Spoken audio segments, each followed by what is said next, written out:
अस्सलाम वालेकुम दोस्तों, इनसाइड भी मौजूद फखर में खुश आमदीद। पाकिस्तान तहरीक इंसाफ पर पाबंदी के लिए जनाब करारदाद हो गई है तैयार और आज सेनेट और कौमी असम्बली के इजलास में इस करारदाद को पेश करने का प्रोग्राम भी हो गया है फाइनल। इसका मतलब यह है जनाब कि आज कौमी असम्बली और सेनेट के जो अलग अलग इजलास होने जा रहे हैं वो ना सिर्फ बहुत ही ज्यादा हंगामा खेज हैं, बल्कि अगर मैं आपसे ये कहूं कि आज कौमी असम्बली और सेनेट के अंदर मैदान सजे ही सजे तो ये कहना भी कुछ ज्यादा गलत नहीं होगा। और ये सिचुएशन उस हवाले से भी अहमियत की हामिल हो जाती है कि कल इमरान खान साहब की तरफ से 190 मिलियन पाउंड केस के अंदर जो सवालात के जवाबात हैं वो जमा करा दिए गए हैं और मुमकिना तौर पर 12 दिसंबर को इमरान खान साहब की तरफ से गवाहों की एक फहरिस्त भी जमा कराई गई है एहतसाब अदालत के रूबरू। और उन गवाहों को अगर एहतसाब अदालत ने अप्रूव ना किया तो 12 दिसंबर को ही 190 मिलियन पाउंड केस का फैसला सामने आ जाएगा। आज कौमी असम्बली और सेनेट के अलग अलग इजलास होने जा रहे हैं और आज इन इजलासों के अंदर जो है वो जिस तरह मैंने भी आपसे गुजारिश की कि करारदाद को पेश किए जाने का इम्कान है।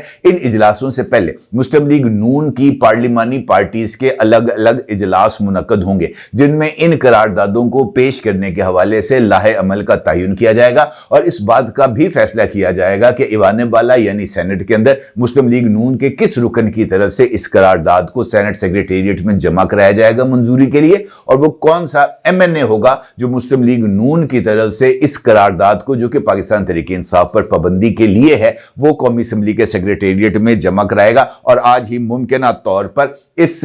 करारदाद के ऊपर वोटिंग हो सकती है। कौमी असम्बली ने आज के इजलास के लिए या इस सेशन के लिए 40 निकाती एजेंडे का ऐलान कर दिया है और इस एजेंडे के अंदर जो कि आज के लिए है एक ऐसी शिक भी यानी एक एजेंडा आइटम ऐसी भी है जो बहुत ही ज्यादा अहमियत की हामिल है। भला कौन सी, यकीनी तौर पर आप जानना चाहेंगे। इस सारी सूरत हाल पर आपके साथ बात करूंगा, इन करारदादों के हवाले से भी आपके साथ बात करूंगा और इन करारदादों का पाकिस्तान तहरीक इंसाफ पर पाबंदी के हवाले से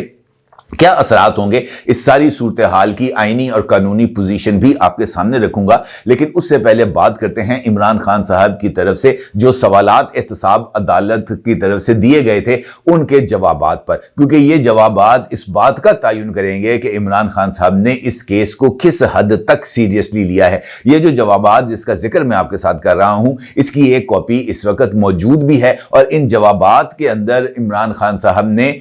इस मामले के जो हकीकी मेरिट्स हैं उन पर बात करने की बजाय जो उंगलियां उठाई हैं वो पाकिस्तान की इस्टेब्लिशमेंट पर उठाई हैं। अपने जवाबात में इमरान खान साहब ने एहतसाब अदालत के जज के रूबरू इस्टेब्लिशमेंट पर इस बात का इल्जाम आयद किया है कि वो उनकी यानी इमरान खान की मकबूलियत से खाइफ हैं और उनका ये मानना है कि इस्टेब्लिशमेंट ये चाहती है कि मैं जेल में ही मौजूद रहूं, क्योंकि अगर मैं जेल से बाहर निकलूंगा तो फिर लोग मेरी तरफ खिंचे चले आएंगे और मैं इस सिस्टम के खिलाफ एक ऐसी तहरीक को शुरू करूंगा जो इस्टेब्लिशमेंट की बुनियादों को हिला कर रख देगी। अब अगर आप गौर करें तो यह मामला है 190 मिलियन पाउंड्स केस का और इमरान खान साहब इस केस के अंदर इस बात का जवाब देने की बजाय कि जनाब उन्होंने 190 मिलियन पाउंड्स केस के लिए बंद लिफाफे के अंदर जो कैबिनेट अप्रूवल है वो क्यों हासिल की, इमरान खान साहब इस बात का जवाब देने की बजाय इस्टेब्लिशमेंट को मूरद इल्जाम ठहरा रहे हैं। इमरान खान का यह कहना है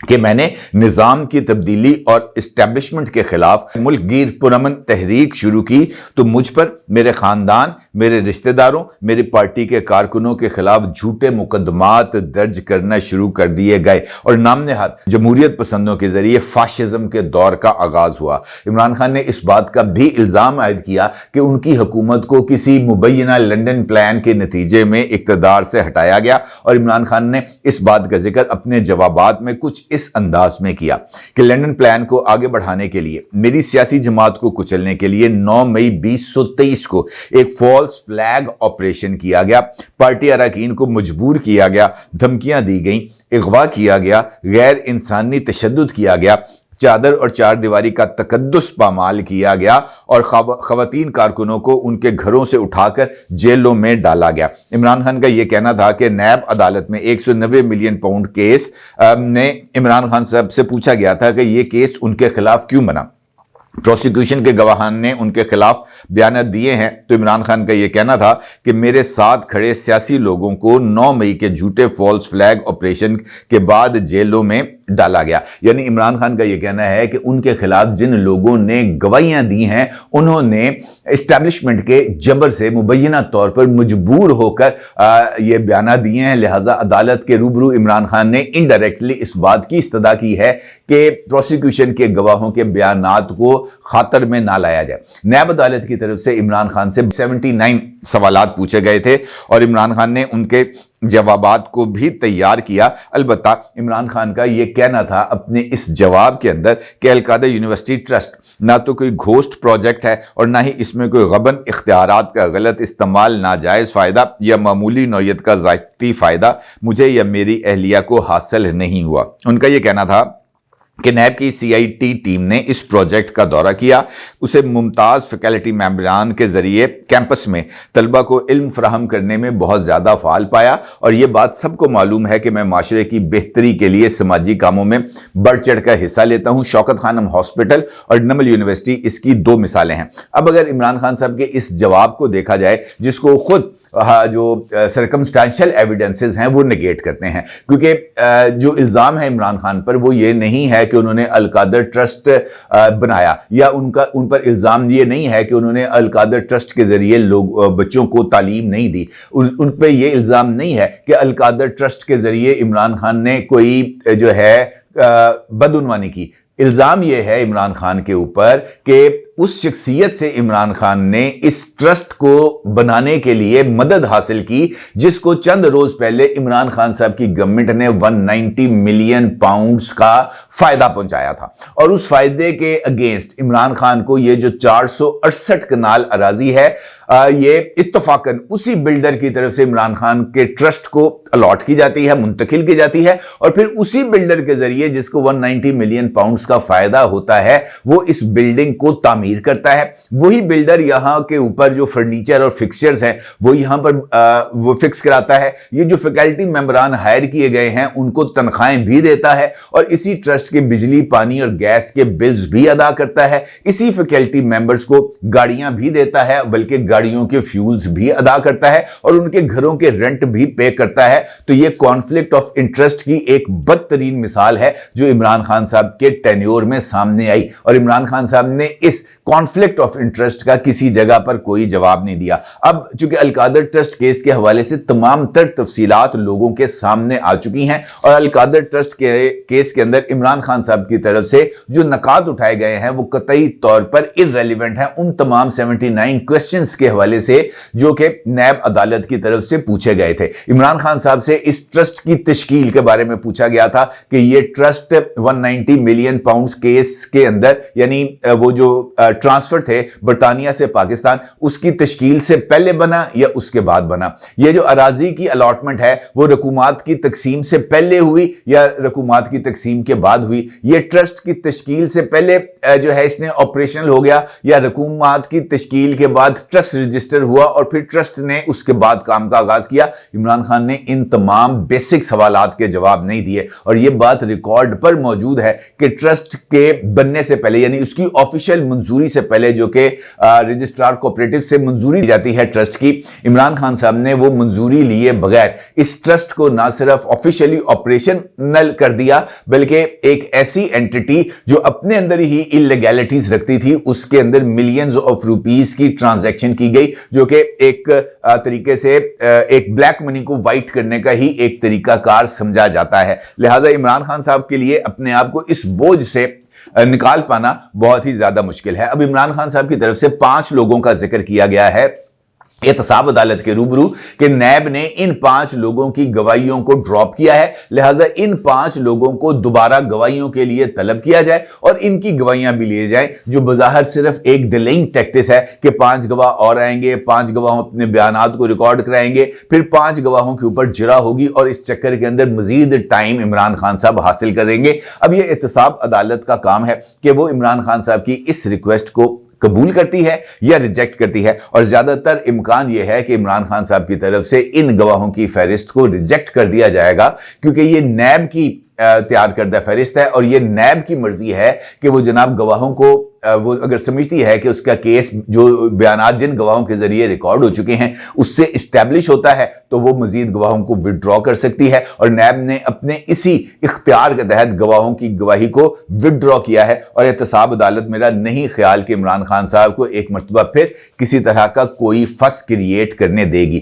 دوسری جانب جس طرح میں نے آپ سے گفتگو کے آغاز میں کہا کہ گورنمنٹ لیول کے اوپر بھی اب عمران خان صاحب کی اور عمران خان صاحب کی جماعت کی عام ٹوسٹنگ کے اندر تیزی آ گئی ہے۔ جس طریقے سے کل ایک خبر میں نے آپ کے ساتھ شیئر کی تھی جس کے اندر آپ کو یہ بتایا تھا کہ فیڈرل گورنمنٹ نے وزارت داخلہ کو ایڈوائز کی ہے کہ وہ عمران خان کے خلاف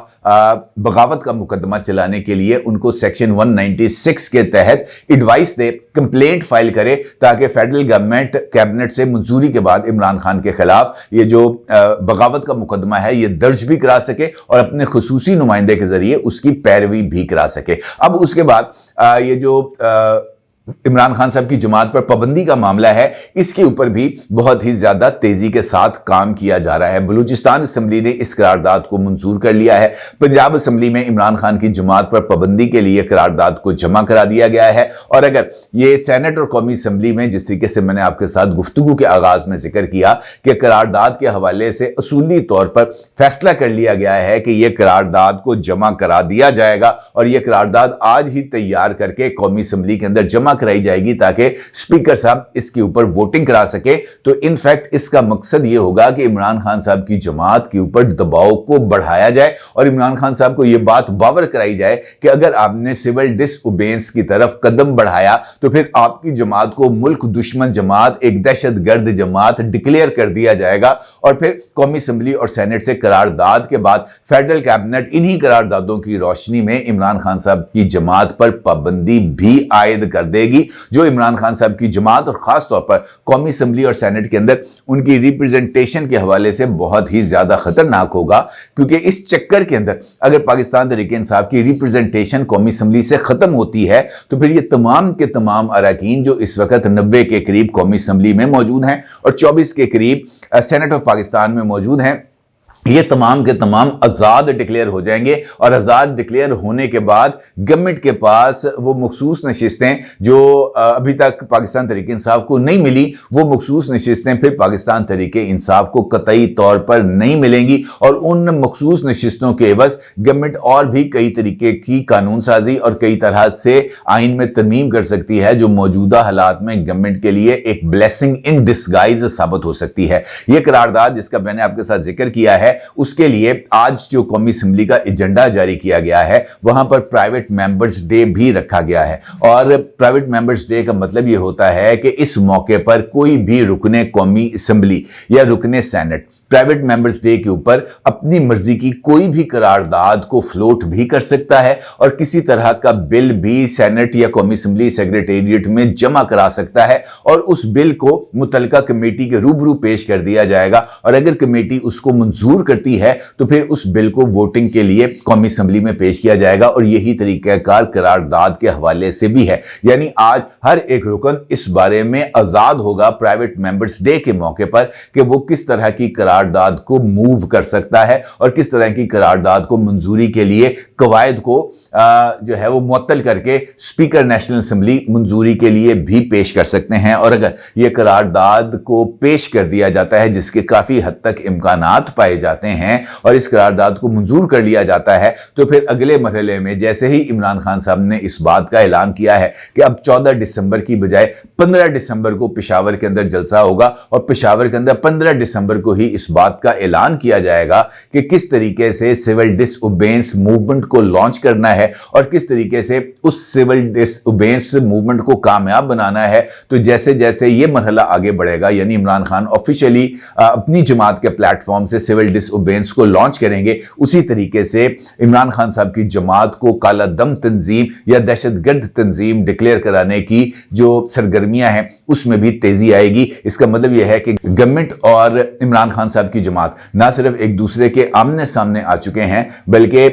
اب عمل اور رد عمل والا سلسلہ شروع ہو چکا ہے اور عمران خان کے ہر عمل کا بھرپور طاقت کے ساتھ، بھرپور قوت کے ساتھ رد عمل دیا جائے گا، چاہے وہ عمران خان صاحب کو پسند آئے یا نہ آئے۔ یہ ریاست کا فیصلہ ہے اور ریاست اپنے فیصلے سے اب کسی طور پر پیچھے نہیں ہٹے گی۔ عمران خان صاحب اگر غیر سیاسی انداز میں چیزوں کو لے کے آگے چلیں گے، سیاسی معاملات کو لے کے آگے چلیں گے، تو ان کا جواب اور اس کا رد عمل بھی غیر سیاسی ہوگا۔ اب عمران خان صاحب کو سیاسی انداز میں جواب نہیں ملیں گے، دیٹ از فائنل۔ اپنے ضرور اظہار کیجیے گا۔ آپ کا بہت شکریہ۔ اللہ حافظ۔